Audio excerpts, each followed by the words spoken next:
Hi, hello, it's Hal and welcome back to my channel. I'm here today just to in front of my bookshelves, just to go through all the books that I've read this year. As you can tell, I am standing in the hall. This is all of the books that I currently own in my house.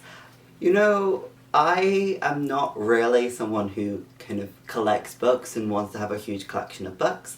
That meme that book collecting and reading are two different hobbies. That's me, but I'm in the I read books camp rather than the I collect books camp. So this is all of the books that I currently own with me right now. They're obviously not all the books that I've ever owned in my entire life. My parents very nicely have kept a lot of the books that I read as a child or as a teen, even some books that I've bought more recently that they're happy to keep in their house. So this is what I have at the moment. And I just wanted to go through all the books that I bought this year, because as much as I've just said that I don't tend to collect books, I did end up buying quite a few books this year. I think the combination of moving into a bigger apartment and having a stable job with disposable income has meant that I have bought quite a few books this year. So I just wanted to go through all of those, have a little chat about them, and what I've been spending my money on, basically. So the first books that I ended up buying right at the beginning of the year was A Strange and Stubborn Endurance and All the Hidden Paths by Meadows. This is a two-book gay fantasy romance story. I read the first book, A Strange and Stubborn Endurance, via my library last year, and so when I heard that the next book was coming out in January of this year, I was really excited to read the continuation of the story, at which point I realized there's a likelihood that my library's not going to get this book in for quite a while. I really like these books. Maybe I should buy physical copies of them, because I had also reread A Strange and Stubborn Endurance in preparation and things like that, and I was like, I do really love this story. So these books follow our two characters, Velicin and Sethanari, I believe, who basically, Velicin is the third son of a noble who has recently married and gained land via his wife, and has a new heir with her, making Velicin basically very much a spare. So he gets involved in a arranged marriage to the neighbouring land. And he is initially engaged to be married to a woman, but because no one knows that he's gay. However, this comes out, and then that arranged marriage gets changed to Sethanari, who is the brother of the woman he was engaged to be married. And then we very quickly get thrown into a world of political intrigue and machinations, because someone is trying to at least frame Sethanari for trying to kill Velicin. Something's going on in there, and it's in a they have to try and investigate and work out what's going on, whilst also trying to navigate this new relationship. In the second book, we follow on where they're at in that point in the relationship. It's not all resolved, they are getting closer, they're getting to quite a satisfying point, but they're still in the middle of working out what that means. And we travel to another city in this different country, and again more political stuff starts happening, and I introduced the new characters and things like that. I really enjoy this world. I enjoy the fact that it was split into the two books.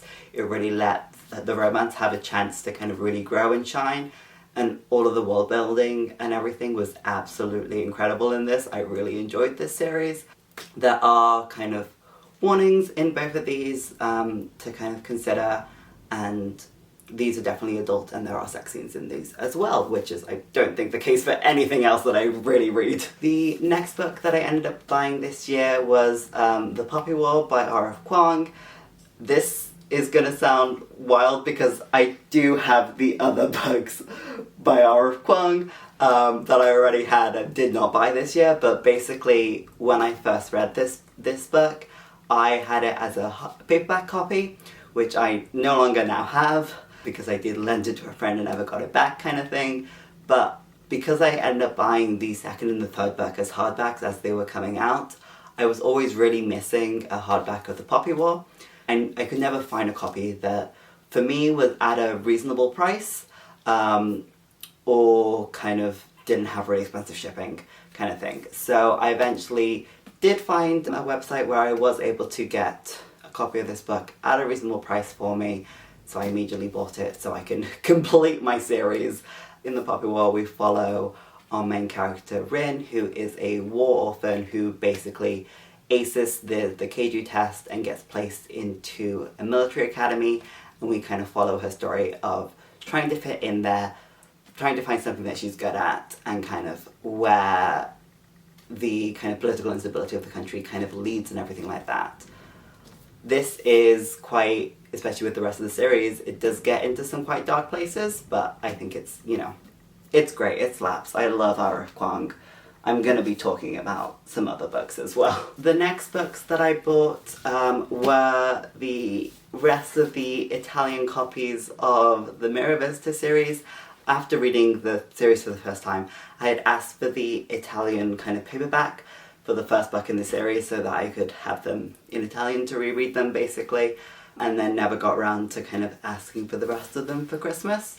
And once I had found a website that had I was able to buy the hardback of the Poppy War, I was like, I should check out if they have the Italian versions of the rest of the Mirror Visitor series. And they did. So I was in fact successful in getting the rest of them here. This is a young adult kind of fantasy series. We follow a world where the globe has been split up into kind of all these floating islands, and people live on these islands with like a family spirit who basically they're all descended from, and they all have various magical powers depending on which arc they live on. And we follow Ophelia, who lives on the Anima arc, who ends up in an arranged marriage with Thorn, who lives on the Pole arc. The Anima arc are all about kind of animating objects, being able to read the history of objects from touching them, whereas on the Pole arc it's a lot more kind of mental, kind of psychic powers. So Thorn has the ability he can have these like dragon claws that attack you psychically, but obviously it really hurts kind of yourself. And then things evolve from there. As you can see, these are all really chunky books. I really enjoy the progression of the relationship over the entire series. It's really quite a slow burn. I love the world building in this. I love his Dark Materials direction this series kind of goes in, if you will. I think these are really fun, and I was rereading them this year, so you can, if you watch some of my other videos, I do talk about them a bit more in depth. And also the covers just absolutely slap. I'm obsessed with these drawings.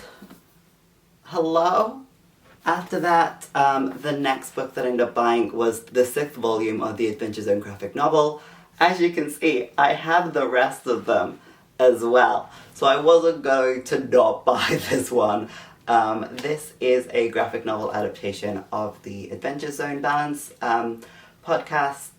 So the Adventure Zone podcast, the balance arc of their podcast, in which we follow our 3 main characters, Taco, Earl, and Magnus, as they are part of a organization that are trying to recover very powerful magical relics and destroy them, and kind of everything that happens around there. Just our terrible boys trying to do their best.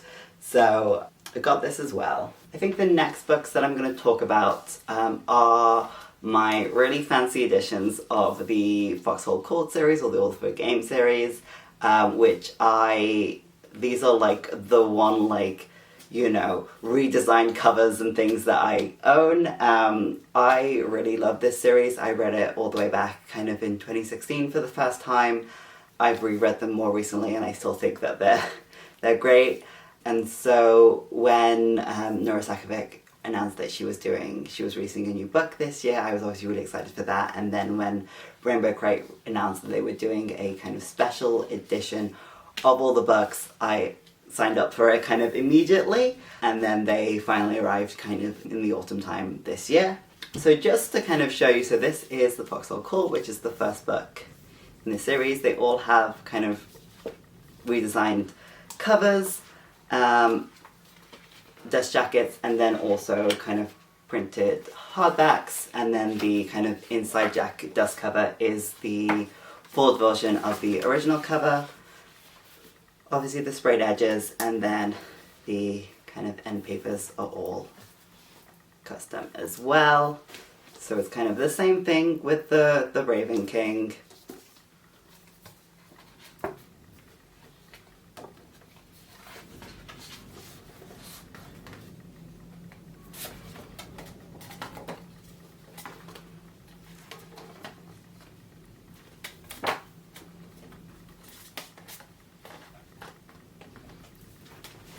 And with the King's Men as well.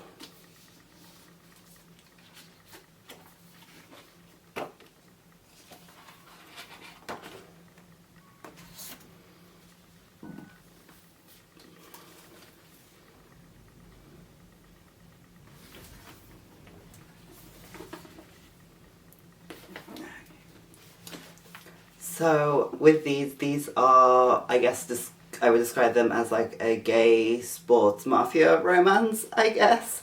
Not that the mafia's kind of adjacent to the main characters, like it's affecting them, but they're not in the mafia, if that makes sense.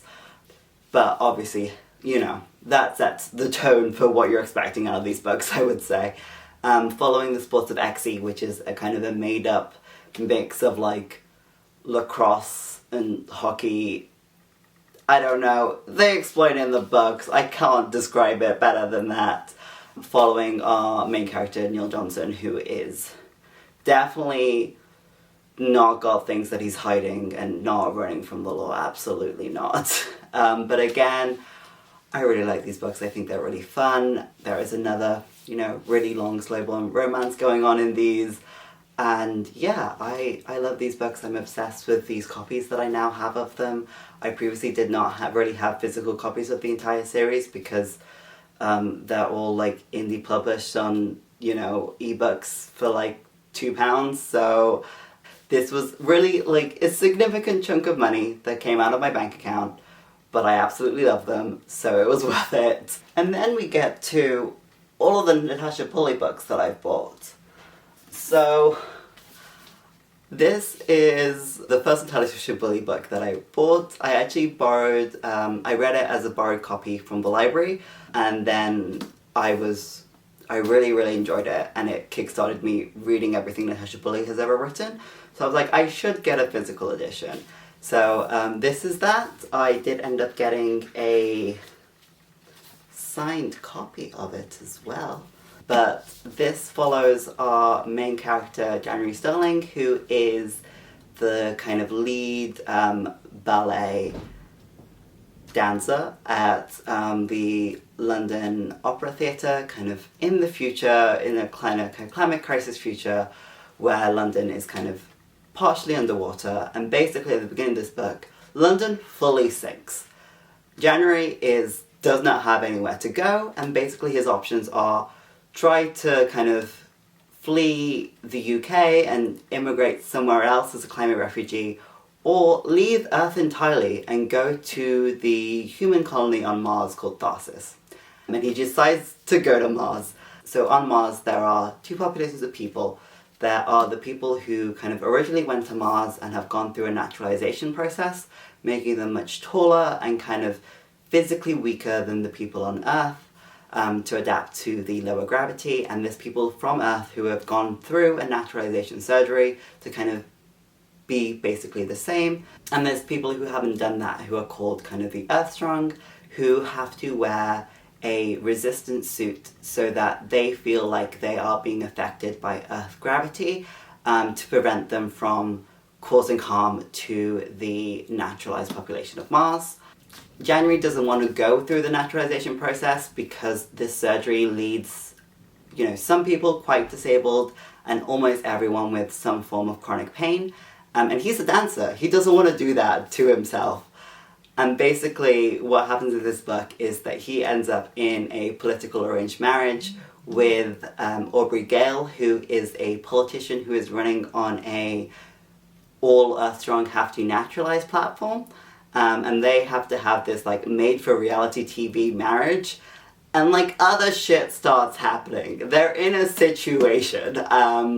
and I really, really enjoyed this book. I thought that all of the everything was done really well. It's, yeah, up there in one of my favourite books of this year, so I ended up buying myself a physical copy, and then whilst I was looking around at various platforms online, I also had the chance to buy myself an ARC for this book, which I did do, which is very silly of me, but I really love this book, so I thought it'd be fun to have both kind of the actual published book and the advanced kind of reader's proof as well.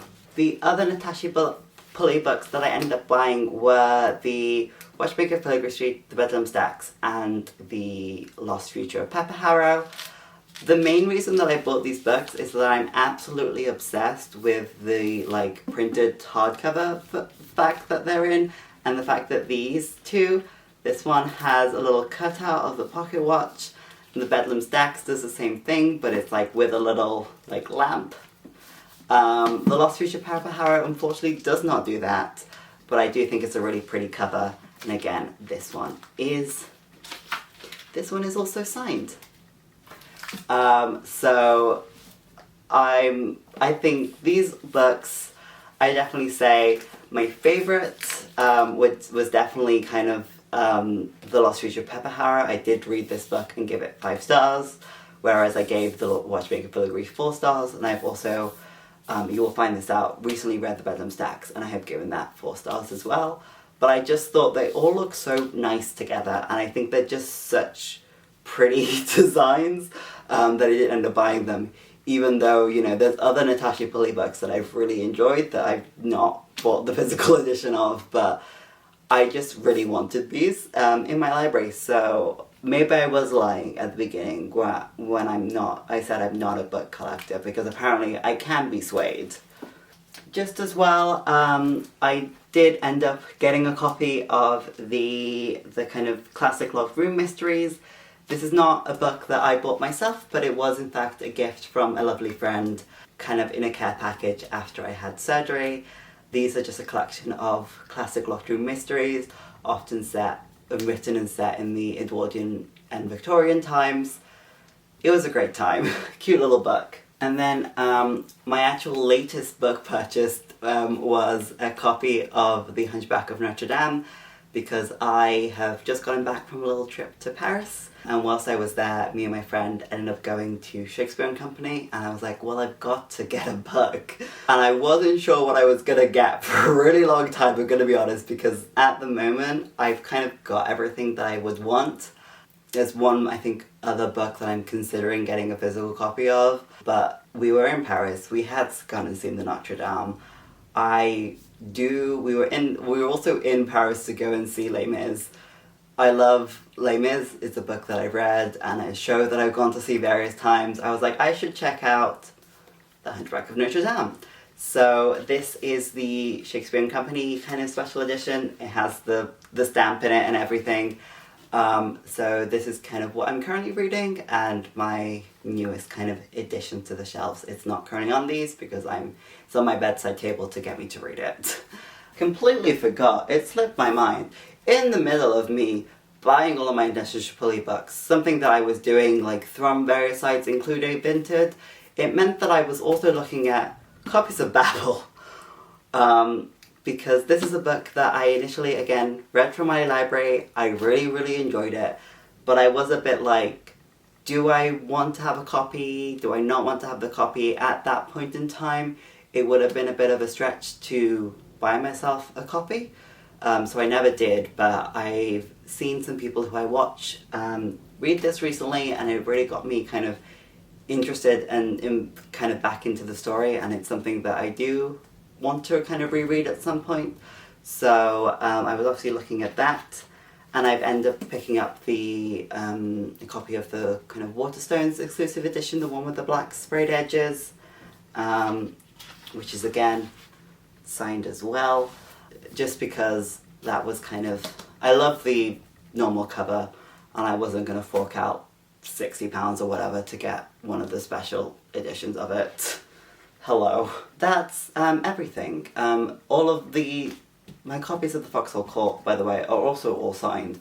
I just didn't mention that at the time because there's 3 of them. But yeah, that's all the books that I bought this year. This is just a look at my shelves and kind of everything that I currently own as well. I hope that was interesting. Like I mentioned, I'm not a huge kind of buyer and collector of books, so I don't think this is going to hugely change as the year comes to a close and kind of into the next year. I have a couple of books that I'm anticipating, I'm looking out for next year, so there's possibly some of those will end up on my shelves, but it's not going to be a huge kind of influx, but I'm more than happy to do a similar video to this next year as well.